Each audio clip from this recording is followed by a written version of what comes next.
O Renato hoje traz para a gente, acho que é a primeira pesquisa de avaliação do governo federal, do governo Lula, desde que ele tomou posse. E aí, Renato, o que diz essa pesquisa? Bom dia para você. Bom dia, Barão. Bom dia, Rô. Bom dia Bom aos ouvintes dia. da Band News FM. Esse é o primeiro levantamento da pesquisa Genial Quest, a Quest dirigida pelo meu amigo Felipe Nunes, hoje um dos melhores pesquisadores sobre opinião pública do Brasil. Ele traz alguns dados interessantes, Barão. Em primeiro lugar, que o governo Lula começa com uma boa aí no segundo turno. Esse número fica claro quando das pessoas que votaram em Lula no segundo turno, 69% avalia o governo positivamente, enquanto entre os eleitores do Bolsonaro, esse número é só de 7%. Mas eu fiz uma conta aqui, Roberto Barão, a conta do quanto significa 40% dos 156 milhões de brasileiros aptos a votar. Isso significa 62 milhões e 400 mil pessoas. 2 milhões de pessoas a mais, 2 milhões de eleitores a mais do que Lula teve efetivamente de voto. Ou seja, parece muita coisa, na prática são 2 milhões de eleitores a mais entre a eleição e hoje pouco mais de 40 dias do início do seu mandato. Sim. Agora, Renato, dá para a gente ter uma ideia de até que ponto os atos criminosos de 8 de janeiro podem ter alavancado a aprovação do governo Lula? Olha, Rô, o que a gente tem visto? Os atos ajudam na rejeição ao bolsonarismo e, portanto, aumentam a boa vontade entre aquela camada de eleitores, em especial eleitores de aí o governo aumentar um pouquinho esse colchão de popularidade, comporta como presidente. Aí, enquanto a avaliação do governo é de 40%, os que aprovam a conduta do Lula como presidente sobe para os 65%, são uns 15% de eleitores do Bolsonaro que, na prática, são antipetistas, são mais antipetistas do que efetivamente bolsonaristas. Por isso que esse número é tão diferente. Mas assim, a gente viu durante a eleição também muito rachado ali, né? Foi pau a pau a disputa entre Lula e Bolsonaro. Agora, esse primeiro número, Renato, não tá 50-50, né? Tá, digamos, um pouquinho mais a favor do presidente. Você falou que isso se repetiu no início do governo Bolsonaro, que também foi uma eleição bastante disputada. O que é? A tal da esperança de que as coisas melhorem? Já muita gente aceitando que o candidato... Os números, é que o pessoal tá meio de saco cheio daquele fla-flu.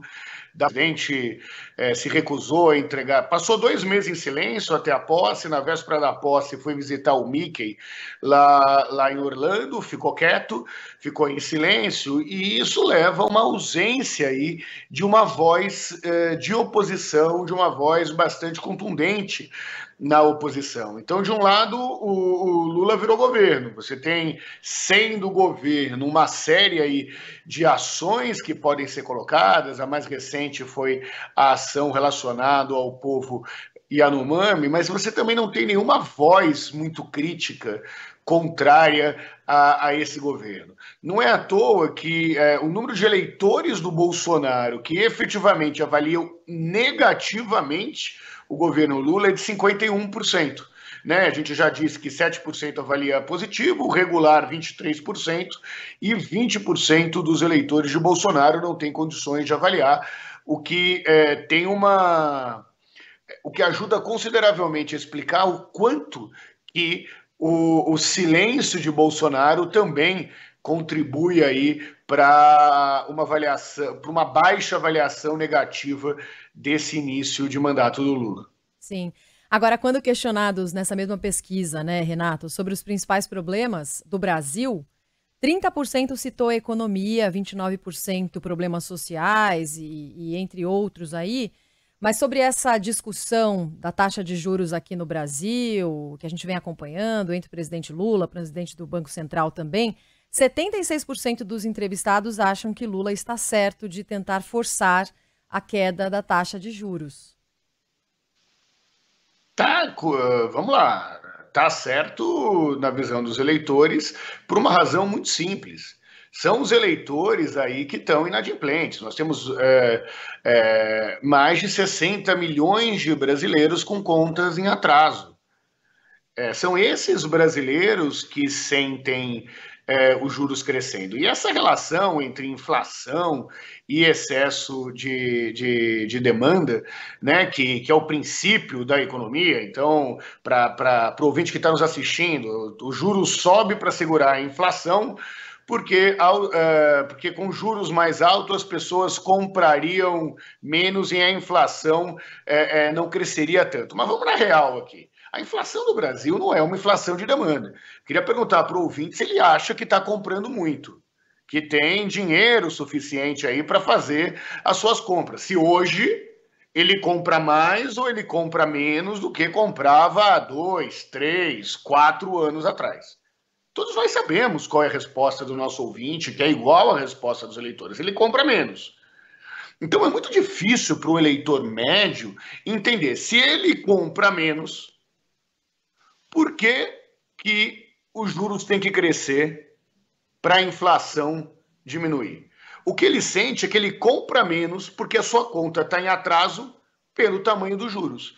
É essa economia que o seu João, que a dona Maria, que o seu Joaquim, que o eleitor médio brasileiro, aquele eleitor que não estudou em Harvard e que considera que o mercado de ações vale muito menos do que a compra no Pão de Açúcar ou no Carrefour ou em algum atacarejo, considera da economia. Se você perguntar para os brasileiros, o juros está alto ou o juros está caro, o brasileiro que está com o carnê atrasado não vai ter dúvida nenhuma da resposta.